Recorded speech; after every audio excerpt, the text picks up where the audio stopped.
என்ன முதலாவதாக வெளிப்படுத்தின விசேஷம் 3ஆம் அதிகாரம் 18ஆம் வசனத்தை வாசிக்க கேட்போம்.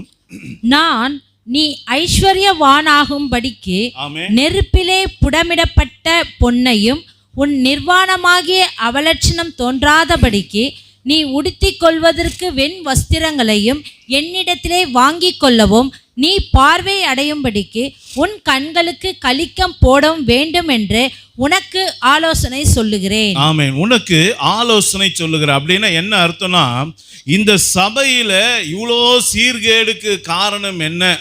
கர்த்தர் அருவருக்கிற அளவுக்கு இந்த சபையுடைய நிலைமை காணப்படுவதற்கு என்ன? வாந்தி பண்ணி போடுகிற அளவுக்கு சபை இருக்க காரணம் என்ன அப்படின்னு நீங்க பார்த்தீங்கன்னா, அதுல 3 காரியத்தை சொல்றாரு. முதலாவது காரியம் என்ன?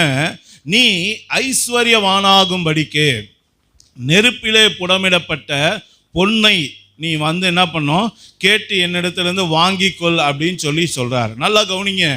ஒரு சபை இன்னைக்கு வீழ்ச்சி அடைய மிக முக்கியமான ஒரு காரணம் என்ன? இந்த இடத்துல அழகா சொல்லப்பட்டிருக்கு பாருங்க. புடமிடப்பட்ட பொன் அந்த சபையில் இல்லாமல் போகும்போது என்ன அருமையான தேவனுடைய பிள்ளைகள், அந்த சபை அது வீழ்ச்சி அடைகிற ஒரு சபையா இருக்கும். நீங்க நினைக்கலாம், அங்க வசனம் சொல்லுது பிரதர், அது சொல்லப்பட்டிருக்க வார்த்தை ஐஸ்வர்யத்தை பற்றி தானே சொல்லியிருக்கு.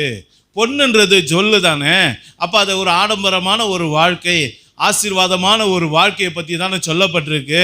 அப்போ ஆண்டவர் என்ன சொல்றாரு? என்கிட்ட பொண்ணை கேளு, பொருளை கேளு, அப்படி தானே என்கிட்ட இருந்து கேட்டு வாங்கிக்கொள்ளு அப்படின்னு தானே அதில் போட்டிருக்கு. ஆனால் நீங்கள் சொல்கிற விதம் வேற மாதிரி இருக்கு அப்படின்னு நீங்கள் யோசிக்கலாம். ஆனால் இங்கே சொல்லப்பட்டிருக்கிற வேத வசனம் நல்லா புரிந்து கொள்ளுங்க. இந்த வெளிப்படுத்தின விசேஷம் ஏற்கனவே வேதமே தீர்க்க தரிசன ஆவியினால நிரப்பப்பட்டு தேவ ஆவியினால நிறைந்த பரிசுத்தவான்கள் மூலமாக எழுதப்பட்ட வார்த்தைகள். இது எல்லாமே தீர்க்க தரிசனம் சொல்லப்பட்டிருக்கு. இந்த தீர்க்க தரிசன புத்தகத்திலேயே ரொம்ப பயங்கரமான தீர்க்க தரிசன புஸ்தகம் எதுன்னா வெளிப்படுத்தின விசேஷம் தான். அப்போ இது எல்லாத்துக்கும் நேரடியான அர்த்தம் இல்லை. நேரடியாக ஒரு அர்த்தம் எடுத்தீங்கன்னா அதுக்கு ஒரு அர்த்தம் கொடுக்கும், சரிங்களா? தேவனுடைய வெளிப்பாடின்படியாக நம்ம அர்த்தம் கொள்ளும்போது அதனுடைய உண்மையான அர்த்தம் என்ன அப்படின்னு தெரியும். அப்போ இந்த லவோதிக்கேயா சபையினுடைய வீழ்ச்சிக்கு காரணம் என்னவென்றால், என் அருமையான தேவனுடைய பிள்ளைகளே, அந்த இடத்துல நெருப்பிலே புடமிடப்பட்ட பொன் இல்லாதது தான் அதுக்கு காரணம்.